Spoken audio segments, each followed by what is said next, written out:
ब्रह्मांड के छुपे रहस्यों को जानने की हमारी जिज्ञासा सदियों पुरानी है।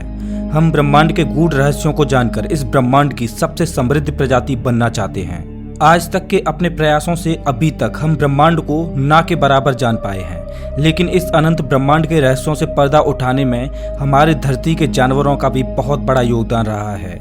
आज के समय में हम स्पेस में मानव मिशन करते हैं, लेकिन एक समय था जब हम ब्रह्मांड के बारे में जानना तो चाहते थे, लेकिन हम मानव मिशन नहीं कर सकते थे, क्योंकि उस वक्त न तो इतनी अच्छी टेक्नोलॉजी थी और न ही अच्छा बजट था।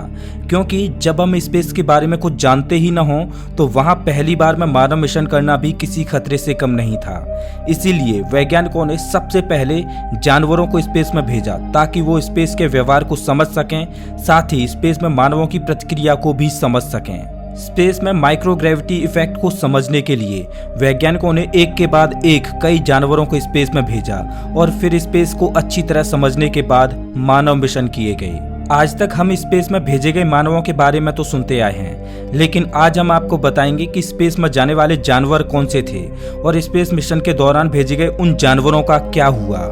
अंतरिक्ष विज्ञान के क्षेत्र में 18वीं शताब्दी के बाद से ही जानवरों का प्रयोग एयरक्राफ्ट्स के लिए किया जाने लगा था। स्पेस में जानवरों को भेजने से पहले वैज्ञानिकों ने 1783 में एक भेड़, बतख और मुर्गी को हॉट एयर बैलून में बिठाकर ऊपर भेजा था। यह बैलून 3.2 किलोमीटर ऊंचाई तक जाने के बाद सुरक्षित धरती पर लौट आया। इस छोटे से टेस्ट के बाद स्पेस में जानवरों को वहां की परिस्थितियों को जांचने के लिए भेजा जाने लगा। इस लिस्ट में सबसे पहला नाम है फ्रूट फ्लाइज का। फ्रूट फ्लाइज धरती के पहले ऐसे जीव थे जिन्होंने सबसे पहले धरती से परे जाकर अंतरिक्ष की यात्रा की थी। अमेरिका ने सन 1947 में नाजी जर्मन के डिजाइन किए हुए रॉकेट V2 के लॉन्च के साथ फ्रूट फ्लाइज को स्पेस में भेजा था। फ्रूट फ्लाइज को स्पेस में भेजने का उद्देश्य यह पता लगाना था कि स्पेस की कॉस्मिक रेडिएशन का मानव पर क्या प्रभाव पड़ता है। फ्रूट फ्लाइज ने अपने रॉकेट V2 के साथ हवा में 109 किलोमीटर की दूरी तय की थी, जिसके बाद ये धरती पर वापस आ गए थे। रॉकेट के धरती पर वापस आने के बाद मिसाइल से कैप्सूल को खोला गया, जिसमें यह पाया गया कि सभी फ्रूट फ्लाइज बिल्कुल सुरक्षित हैं, जिससे ये पता चला कि स्पेस की कॉस्मिक रेडिएशन का फ्रूट फ्लाइज पर ना के बराबर असर हुआ था।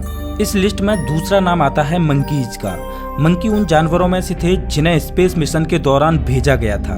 1948 से 1951 तक अमेरिका ने लगभग 32 से ज्यादा मंकीज को स्पेस में भेजा था, लेकिन ज्यादातर मंकीज सरवाइव ना कर पाने की वजह से मारे गए।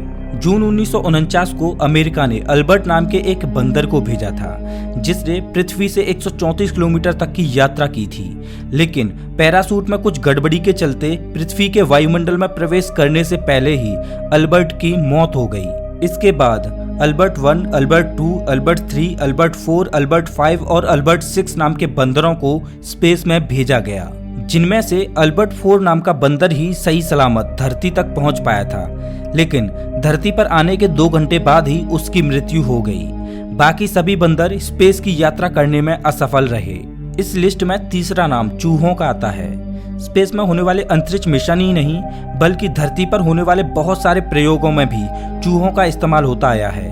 15 अगस्त 1950 में सबसे पहले एक चूहे को भेजा गया था। जब चूहे सफलतापूर्वक धरती पर वापस आए तो पता चला कि चूहे माइक्रोग्रेविटी कंडीशन में अपने आप को ढालने में सक्षम थे और यह स्पेस मिशन भी सफल रहा।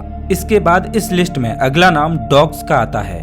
स्पेस में डॉग्स को भेजने के मामले में सोवियत यूनियन संघ सबसे आगे है। सोवियत यूनियन संघ स्पेस मिशन के लिए पालतू कुत्तों के बजाय गलियों में घूमने वाले या जंगली कुत्तों का चुनाव करते थे। यह वो दौर था जब दूसरा विश्व युद्ध समाप्त होने के बाद अमेरिका और सोवियत संघ के बीच शीत युद्ध छिड़ गया। दोनों देश हर मामले में अपने आप को आगे बढ़ाने की कोशिश करने लगे और इसी समय सोवियत संघ ने अपनी स्पेस रिसर्च के दौरान कई कुत्तों को स्पेस में भेजा। साल 1950 में सोवियत संघ द्वारा 12 कुत्तों को अलग अलग सब ऑर्बिटल फ्लाइट्स के द्वारा लॉन्च किया गया था। यह स्पेस मिशन नाकाम रहा था और इनमें से ज्यादातर कुत्ते मारे गए थे। फिर स्पुतनिक 1 की कामयाबी के बाद 3 नवंबर 1957 को स्पुतनिक 2 में लाइका नाम की एक फीमेल डॉग को अंतरिक्ष में भेजा गया था। लाइका स्पेस में जाने वाली वह पहली लिविंग जीव थी जिसने अर्थ को ऑर्बिट किया था। लाइका स्पेस मिशन में भेजे जाने वाले सभी जानवरों में सबसे ज्यादा मशहूर हुई थी। जब लाइका को स्पेस में लॉन्च किया जाना था तो ये बात वैज्ञानिक जानते थे कि लाइका वापस जिंदा नहीं आ पाएगी, क्योंकि उस समय धरती से स्पेस में रॉकेट को भेजने की व्यवस्था तो थी, लेकिन स्पेस से वापस धरती तक लौटने की कोई व्यवस्था नहीं थी। सोवियत संघ के वैज्ञानिकों ने महज 4 हफ्तों में ही वह रॉकेट तैयार कर दिया जिसे लाइका के साथ लॉन्च किया जाना था। इस रॉकेट को केवल लाइका के लिए ही डिजाइन किया गया था। स्पेस में लाइका के साथ 7 दिन के लिए खाने की चीज और 7 दिन तक जिंदा रहने के लिए ऑक्सीजन भी भेजी गई थी। लाइका को अन्य डॉग्स के मुकाबले स्पेशल ट्रेनिंग दी गई थी, लेकिन धरती से रॉकेट लॉन्च होने के बाद रॉकेट में होने वाली ज्यादा गर्मी के कारण लाइका की मौत हो गई। इस स्पेस मिशन के बाद सोवियत संघ ने जारी किए एक पत्र में यह बात कही कि लाइका ने स्पेस में 7 दिन तक मजे किए थे और स्पुतनिक 2 को सफल लॉन्च करार दिया। लेकिन साल 2002 में आई एक रिपोर्ट के मुताबिक लाइका की मौत लॉन्च के महज 5 घंटे के बाद ही रॉकेट में ज्यादा गर्मी की वजह से हो गई थी। लाइका की लॉन्चिंग से पहले 15 अगस्त 1951 को सोवियत यूनियन ने डेजी, लीसा और साइमेंट नाम के 3 डॉग्स को भेजा था, जिन्होंने धरती से 110 किलोमीटर तक की यात्रा की थी और सफलतापूर्वक धरती पर वापस आ गए थे। स्पुतनिक 2 के 3 साल बाद सोवियत संघ ने एक बार फिर कुत्तों को अंतरिक्ष में भेजा। यह मिशन जानवरों पर किया जाने वाला अब तक का सबसे सफल मिशन कहा गया। 19 अगस्त 1960 को सोवियत यूनियन संघ ने बेलका और स्ट्रेइका नाम के 2 कुत्तों को स्पेस में भेजा। इनके साथ 2 चूहे, 1 खरगोश और कुछ मधुमक्खियों को भी भेजा था और यह सभी जीव स्पेस में पृथ्वी के 17 चक्कर लगाने के बाद पृथ्वी पर जिंदा वापस आए थे। जानवरों को स्पेस में भेजे जाने के क्रम में अगला नंबर चिंपैंजी का था। 13 जनवरी 1961 को हेम नाम के एक चिंपैंजी को स्पेस में भेजा गया था। हेम नाम के चिंपैंजी को कैमरून के जंगलों से शिकारियों ने पकड़ा था, जिसके बाद अमेरिका के वैज्ञानिकों ने इसे खरीद लिया। चिंपैंजी की ट्रेनिंग बहुत ही खतरनाक तरीके से की गई थी।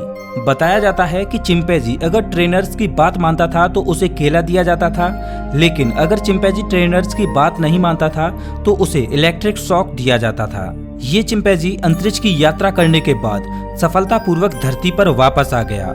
माइक्रोग्रेविटी में रहने के बाद चिंपैंजी जब धरती पर वापस आया तो उसके स्वभाव में कुछ बदलाव आ गए थे, लेकिन कुछ घंटों के बाद ही वो नॉर्मल हो गया। इसके बाद साल 1983 में 26 वर्ष की उम्र में इस चिंपैंजी की मौत हो गई, जिसे अमेरिका के न्यू मैक्सिको के इंटरनेशनल हॉल ऑफ फेम में दफनाया गया था।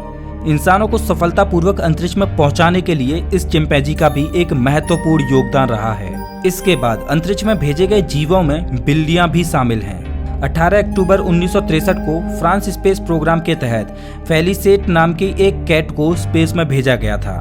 इस मिशन के लिए करीब 14 बिल्लियों को ट्रेनिंग दी गई थी और उनके दिमाग में इलेक्ट्रोड्स लगाए गए थे, जिससे उनकी न्यूरोलॉजिकल एक्टिविटीज को मॉनिटर किया जा सके।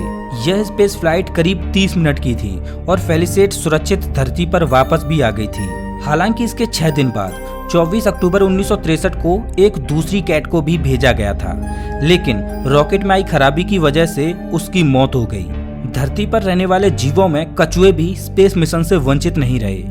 रूसी स्पेस एजेंसी ने साल 1968 में सबसे पहले स्पेस में 2 कछुओं को लॉन्च किया था। इन दोनों कछुओं ने चांद के चारों ओर एक सर्कल पूरा किया और 6 दिन बाद पैराशूट की मदद से वह कैप्सूल हिंद महासागर में उतरे, जिसमें दोनों कछुए जीवित थे। इसके बाद स्पेस में ऐसे जीवों को भेजा जाने लगा जो पृथ्वी पर पानी और जमीन दोनों जगहों पर रहते हों।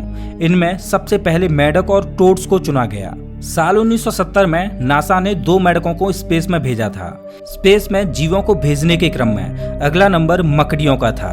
साल 1973 में 2 मकड़ियों को नासा ने स्पेस में भेजा था, जहां मकड़ियों ने जाले भी बनाए, लेकिन ये जाले पृथ्वी पर बनाए जाने वाले जालों के मुकाबले काफी बारीक थे। इस क्रम में अगला जीव जो स्पेस में भेजा गया था वो था टार्डिग्रेड्स, जिन्हें वाटर बियर्स भी कहा जाता है। 8 टांगों वाले इस माइक्रो एनिमल को पृथ्वी का सबसे सख्त प्राणी माना जाता है। टार्डिग्रेड्स एक ऐसा जीव है जो हर परिस्थिति में अपने आप को ढाल लेता है। इसी बात को ध्यान में रखते हुए वैज्ञानिकों ने इन्हें स्पेस में भेजा। साल 2007 में यूरोप स्पेस एजेंसी ने फोटोन M3 मिशन के अंतर्गत करीब 3000 से ज्यादा ऐसे जीवों को स्पेस में भेजा था। ये जीव 10 दिनों तक धरती के ऑर्बिट में घूमे और फिर सारे जीव सुरक्षित वापस भी आ गए। ये बाहरी स्पेस में रहने वाले पहले ऐसे जीव थे जो 10 दिनों तक पृथ्वी के ऑर्बिट में घूमे थे। इन जीवों का प्रयोग आज भी स्पेस मिशन में किया जाता है ताकि स्पेस की परिस्थितियों को अच्छी तरह से समझा जा सके।